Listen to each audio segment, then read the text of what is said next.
Lovely. Thank you, darling. Look at it, right? It's never lovely weather like this in England. It's always raining or something. So as it's a nice day, I've got some mates coming round. We're not going to stay inside and have a brimming bit of lunch. Right, we're going to have a nice little picnic, game of softball. It should be beautiful.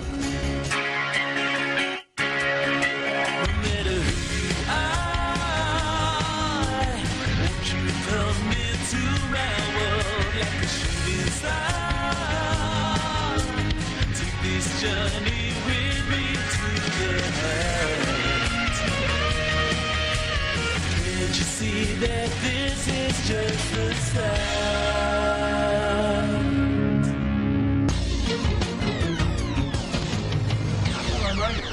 Johnny, how you doing? How you doing, boy? Good, good. Mate, I'm after a nice big bird. Okay. What have you got here? You've got one, two, three different sizes. Yeah. Depends which sort you want, what dish you're doing. We've got the nice broad-breasted organic bird. Yeah. They're from Wales, got the small grower in Wales. Yeah. Or the birds that we've been doing ourselves here for, what, 4 years. Either more breast meat on a free range, additive free, or this, the old traditional, real good, full of flavour, is that a French harder style, texture. It's a French style, English chicken, grown in the wilds of Essex, these are. So which one are you going to have? Okay, big fella, I'm going to have the biggest Essex bird you got. Nice pair of legs, please. Okay, that's it. That's the one. About 2 kilos, lots of leg meat on that. Yep. Okay, how much is that, boss? Yeah, £9.70. Lovely. Thank you very much. Enjoy that. Right, super. I've got a lovely chicken from Mr. Mullet. So, what are we going to do then? Right, so basically I'm going to sort out a really, really nice chicken dish. And the whole thing about like chicken and picnics is like, you always get some horrible cold bit of congealed sort of drumstick or something like that. So what I wanted to do, because I'm sort of a little bit obsessed by roast chicken, because my missus always wants me to do roast chicken at the weekend, and I kind of got bored of cooking the same thing every day. So I've got a beautiful organic free-range chicken, and what I want to do is I've got a few little great tips. Just get some water on. What I'm going to do is get a nice lemon, any old lemon, and instead of just, you know, ramming it up there as it is, if you put it into some boiling water, right, and just boil it for like 10 minutes, what you do is you soften up all the skin, and because it's so hot inside and the skin almost protects the heat, then you poke it with a knife and shove it up the chicken's jacksie, right? Then that flavour and that heat makes the chicken cook quicker and the flavour goes straight through it, so it's a really good tip. Now what I'm going to do is make a little marinade. I need some sage. Now, just get a nice big handful, and sort of sage and chicken, fantastic combination. Now what I want to do is just give it a little wash, and then every time you use woody herbs like rosemary, sage, thyme, just plonk it in some boiling water or run it under a hot tap, just for sort of like 10 seconds. And what that does is you can smell it straight away. So what that's telling me is that all those lovely sort of oils in the herbs and stuff, all the flavour comes out, so it's going to be really, really good. I want a nice big pinch of salt, and then just bash it up. And if you haven't got like a pestle and mortar, just put it in like a metal measuring jug and whack it with a rolling pin or something like that. Got some pepper in there as well. Now you could do this with any herb, anything you like really. You could have a mixture of herbs or just commit to one. But that whole thing about just putting in the warm water and bashing it, you know, really makes food taste fantastic. It's just this little bit of work now that kind of makes food interesting instead of just boring. So once you've smashed it up, and I've left the skin on the garlic as well because I can't be bothered to take it off, and because it's just going to fall off anyway, just add some olive oil. And what that's going to do is just sort of release all of those flavours, and then we can rub it over the chicken. There we go. Great. So you just want to rub this over the chicken. There's no point in being polite about it because it's not going to flavour it that way, so give it a good old rub. Now this lemon's had a few minutes, and that is going to be really blindingly hot in the middle. So what I want to do is get the lemon and just shove it up there and cover that over. And that lemon's going to be hot already, so it's going to cook the chicken fast, because normally it takes time to get the heat into the bottom of the chicken. But if it's boiling hot to start with, that's going to make it cook much quicker. Now, if you've got these little ankle bits on the chicken, I'll just whip those off, because they can mess things up. So, what I'm going to do now is basically, if you're in a normal home situation, right, you could whack that in the oven right now, sort of 250, cook it for like an hour, and you would have a fantastic roast. And that's one thing. But like for a picnic, because picnics are, you always kind of, especially in England, it's not like it's California or anything. It's like, you know, sometimes it's not that, you know, we go out on picnics when it's not even that warm, just because it's nice to get out, you know. And I made up this recipe. And basically what I do, and it probably looks like a bit of a palaver, but like it's completely idiot-proof. What you have to do is just make like a dough. And I got the idea for this when I was working in France, and I saw them making this like really fantastic stew. And they went to put a lid on, and the lid was a bit wonky. So he just made up some of this pastry, put it over the pot, and then put the lid on top again. And it was basically, you know, there was that whole thing about, you know, almost like pressure cooking. When you can trap all the flavours in, like you don't lose all that flavour or goodness, and you can really intensify flavours. So I thought, oh, that's really interesting, that. But instead of just having it as a lid, why not wrap a whole fish or a whole chicken on, or something like that in it? So basically all I do is get like a couple of pounds of flour, but it really depends on how big your bird is. Get some water. It's kind of like making bread, but without the yeast, and it's obviously not going to rise. Just get some water in there, and you just want to add water so you get a nice pliable dough. But this is so quick to do. And also, because you've covered the whole chicken up in this pastry, like that, the sage, the garlic and the lemon is just going to go straight through all the chicken, and it's going to taste fantastic. Tell you what would be nice, I've got some fennel seeds here. Fennel seeds and chicken are like great mates. Just put like a couple of tablespoons of that in there, and that flavour will go straight the way through. A lot of people in England are a bit guilty of doing boring sort of picnics and stuff. And what's really good is if you can, you know, turn up in the middle of nowhere with a bunch of friends, and actually they all go, "What is that?" And you know, you crack it open and you've got this steaming chicken inside that smells great. They're all going to be straight into it. So what we're going to do is just basically knead it until it becomes nice and sort of doughy. If it's a bit sticky, add a bit more flour. And if it's a bit dry, add a bit more water. Just want to roll it out. Bit of flour on the bottom, bit of flour on the top. Just use anything, a rolling pin or an olive oil bottle, whatever you've got. So what you want to do is just roll it out so it's about a centimetre thick, and you get a big piece of dough like that. And then you literally pick up the chicken, plonk it in the middle, all the leftover bits of flavour and stuff just get on top. Just grab it from here, here, here, here. I mean, there's nothing special or clever about it. And you get a big lump of kind of alien like that. And get some paper just to kind of catch any juice, because basically that's airtight now. And that's the whole thing about cooking this particular dish, because every time, like, when the chicken's cooking, and all those flavours, the lemon, the herbs, it's all going woo, and all the juice in the chicken wants to escape like it does normally in the oven, which is all flavour kind of going away, really. And because we've got this dough around it, it can't go anywhere. And that should be beautiful. So, and the whole idea of that is that literally I cook it for about 2 hours, which is about, it was a kind of about 2 kilo bird in the oven, hot oven, and that's going to cook beautiful. Then when I take it out of the oven, I'm not going to open it up because it will carry on cooking slowly, slowly, slowly, so it all sort of is juicy and melt in your mouth and just falls apart. And literally that makes it portable, so I can just take it to the picnic, crack it open, everyone loves it. So that's the chicken in, that's going to be very cool. The weather's not bad actually, so what I'm going to do is I'm doing a nice salad, and I'm just going to sort of spin it. Now I've got kind of like a mixture of salad leaves. You can do anything you like really, but I've got kind of like rocket, watercress, dandelions. You can kind of use anything. But the whole thing about salads and picnics, I find from my mates doing it, is that they always dress it like at home, and they put it in like a Tupperware thing, and then they end up, you know, 2 hours later in the middle of nowhere with a really horrible, soggy, soupy salad. Which is horrible, because the whole thing about salads is that it's crisp and lovely, and you just coat it last minute with something. So all I do, just to kind of make things fun really, is put it in a nice clean plastic bag, and then I make like a dressing. And what I want to do is just, let me just wash this. I make a dressing and make a little like plastic wrap for it, yeah? And then what I'll do is when I get to wherever I'm going, I just crack the wrap, put it in the plastic bag and spin it, and you got a freshly dressed salad, which is very cool.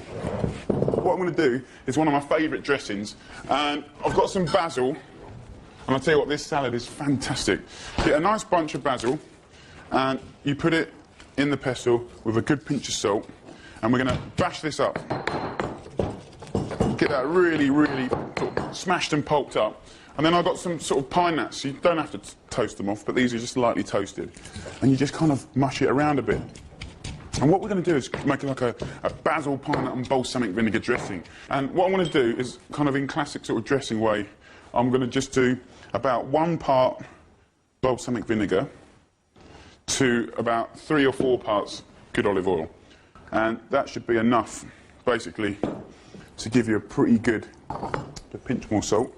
And also don't forget, when you're doing dressings, you don't want the dressing to taste absolutely perfect. You want it to be slightly too salty and slightly acidic. So when you've got it on all the lovely leaves and stuff, they sort of mellow it all down and then it becomes perfect when it's dressed, you know. So I reckon that's about perfect. So what I'm going to do is I'm going to make one of these little wraps, yeah. And do you remember when we were, I don't know, when I was at school, we used to get cling film. You know, kids used to have their packed lunches, and they used to sort of take their sandwiches out the packed lunch, and they used to sort of suck on it. And then they used to sort of tighten it up like that. And then they used to bang it, yeah? Now, I was thinking about that, and I was thinking, well, we could do a little wrap of kind of dressing and just fold it over twice, because actually cling film is pretty tough stuff, really. And if you fold it over twice, that's going to be nice and tough. And then all we do is get the lovely dressing, really scrape everything out, and, you know, instead of putting it in a jug or a jar or something like that, you just put it in one of these, and then when you finish with it, you can put it in the bin. So just kind of firm this up, like that, and then you can tie a knot in it. But whatever you do, don't bang it. Put it in there like that. There you go, nice and safe, nothing's going to happen to it. And then all I do is I've got salad in a bag, wrap of really beautiful dressing, just the right amount, and then I just put this in here, split it, get someone to spin it around, and then be beautiful, freshly dressed salad, and we'll just open it up like this, and people can help themselves, so that'd be wicked. So let's get my stuff together, and let's check this chicken. Look at it, it's like an alien, right? So that's cooking away happily. The reason I put that chicken on the newspaper is so that when I go to take it out, I can put it straight into the bag, and, like, you know, it doesn't stick to the tray or anything. And also, if it leaks a little bit of juice, then it soaks it up and my bag doesn't smell like an old chicken. So I'm going to do piccalilli, which is like I suppose it's like an English pickle that goes with sort of cold meats, cheeses. We classically have it on Boxing Day, which is the day after Christmas, when everyone has all the leftover turkey and stuff like that. But it's something that all English people love. It's called piccalilli, and I've got a whole collection of vegetables here. I've got like runner beans, I've got French beans, I've got little broccoli florets, I've got shallots, I've got chilli, I've got cucumber, there's fennel in there as well. And all I've done is put a handful of salt in there, 2 big handfuls of salt and some water, and you can leave it, if you want to make it last for a year, leave it overnight. And I've only left this for like a couple of hours because I know it's going to be eaten in the next sort of couple of months. So first of all, I need some cumin. I want 1 teaspoon of cumin, and then I want 2 teaspoons of mustard seeds, brown mustard seeds. They're the kind of bits that you find in like a whole grain mustard. Right, the Indians use those a lot. And then I want 2 teaspoons of turmeric, and that's going to give it that wonderful sort of almost tangy, mild sort of flavour, and that wonderful orange colour. And obviously it's a semi-hot pan, so it's kind of toast all those back to life. Then I've got 1 teaspoon of mustard powder, English mustard powder.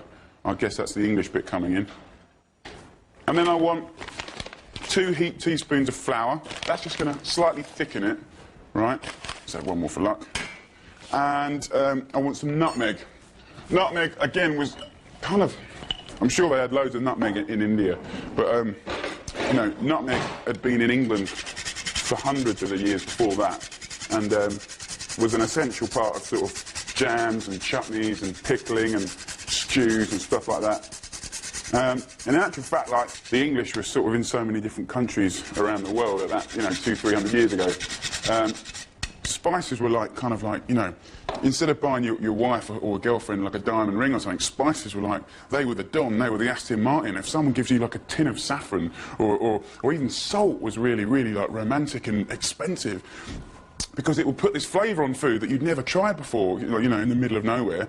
And I know if I took my wife a little tin of saffron or salt now, she'd say, "What's that? Cool, get it away from me, bring on the diamonds." But no, I mean, like 200-300 years ago, it was like, this was definitely the coolest thing to give somebody. So what I need is some vinegar. Where's my vinegar? But yeah, absolutely, like, when people used to come from other countries to see the king and queen, they very often bring spices and stuff like that. So, you know, just add the vinegar. What I'll do is I'll get a little whisk in there. We'll bring it to the boil. And this is kind of quite cool because the smell from this kind of gets down your throat a bit, but you like it. I think that's the kind of weird thing as well, because like English mustard, for instance, like, it's really hot, but it kind of gets up your nose, gives you like 3 seconds of it, a hit, and then it goes. But like with chili, you know, chili kind of hangs around for 5-10 minutes while you're sort of drinking and gargling cold milk to sort of cool yourself down. So it's kind of quite nice to use mustard for a change. So, drain your vegetables, just let them drip for a bit. Now I want to get some nice ginger in this. Such a nice, fresh sort of flavour. And I know they used to use dried ginger in original piccalilli recipes, but I think if you got, fresh is so common these days. I'm just going to grate this ginger. I just want to get that straight in there. Ginger's fantastic, because apart from it's really, really good for you, it's like so fresh and fruity, so that's going to be really nice in there. And then I want to get some garlic in there. You can imagine, like, when spices were first coming into Britain, like, you know, it must have been like such an interesting time. These brave sailors would go away for like half a year at a time, and they come back with pictures and pottery and these spices which they use for cooking or sort of making, you know, medicines or rubs. You know, it must have been a really exciting time in cooking. But like all the old books that I've seen with spices, they use far too much, you know, because they're almost like they're showing off. Pretty interesting stuff. So I've got the garlic in, I've got the ginger in. I'm just going to put a little handful of sugar. Where is my sugar? Just to give it that sort of sweet and soury sort of vibe. So literally a couple of tablespoons is enough, just to take the edge off of the vinegar. And bring it to the boil, in with the veg. I'm going to give it a good mix. What I want to do, just to sort of make it really work for me, is I want to get some mango in there. So literally I'm going to cut a mango in half and cut each half into, say, 4. I find this a really easy way to sort of peel them, and then you just run your knife along the skin like that. This is slightly underripe as well, and I think that's kind of quite good, because when I start to cook that with the vegetables, it's going to be really, really tasty. And with a big lump of cheese, that's going to be fantastic. So let's get all of these in. Last of all, just get a red apple and just grate it. And that'll be really good. So straight in there, stir it up. I'm going to cook this for about 6 minutes. And you kind of want all your vegetables to be sort of al dente-ish, and literally just sort of almost dressed in the juice. So I can turn that down to a simmer now, put the lid on, and there you go. Really, really good. And I'm going to make just a really simple drink. I'm going to do some elderflower, which you can kind of buy in little bottles. What you get is this fantastic sort of, you get this fantastic cordial which tastes like nothing else. So what I want to do, and I think elderflower's just got, if you've never tried elderflower before, try and get hold of it, it's amazing. I'm not going to make this into a drink here, I'm going to make it a little bit strong. So I'm going to put about half a bottle of cordial, which is going to do about 10 people, yeah? And a couple of sprigs of basil in there. And I want some ice. And like, I'm just going to, the basil, you won't, it's just going to be really subtle, just like a bit of freshness there.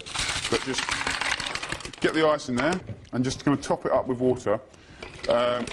Top it up, but this will still be way too strong to drink. And then when I get there, I'm going to have some bottles of fizzy mineral water and just like mix the two together. It'll be a really refreshing, nice little drink. So basil, ice, bit of water. So there we go. Now this piccalilli has had about 5 or 6 minutes. Let's just try one of the veggies. Look at that mad colour. It is pretty mad. Ah, hot. Oh, I love it. So I've got a sterilised jar. I'm just going to put this into my jar. And like, I can just keep that in the fridge. Really, really good to just have there knocking about. Really fill it up to the top, push it down. See that? Just where you push it, just make sure it really goes right up to the top. And then get that on there, airtight lid. So I'll let that cool down and that can go in my fridge. Very happy with that. And then for the picnic, they can have it just what I've done today. Look at that, wicked. So, great. So there we go, drink, got my salad, got my bits and pieces. The chicken looks really good. Ah, look at that. Right, hope it doesn't start to rain.